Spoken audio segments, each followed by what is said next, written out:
ратифицираните курсове не можеха да бъдат поддържани. Отделно, че цялата система изградена върху една национална парична единица на практика долара, още втора година и оттам втора година излезе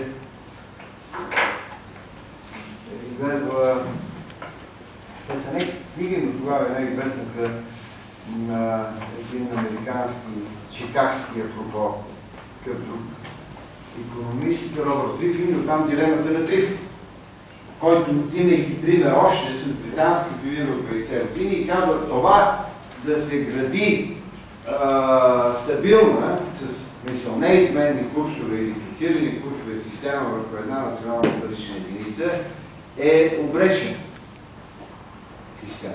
Защото е вътрешно противоречива и това вътрешно противоречие ще я разкъсва. Това е противоречие. За да използва света като пари една национална валута, вързана или невързана с валутата отделно, това значи, че разширяващия се оборот, а оборотът се разширява, изиска повече пари. Британски лири или щатски долар. Вече. След Втората световна.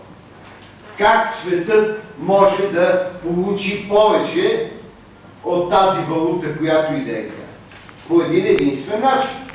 Като въпросната икономика спрямо останалия свят купува повече, отколкото продава, за да плаща повече, отколкото има, така светът, система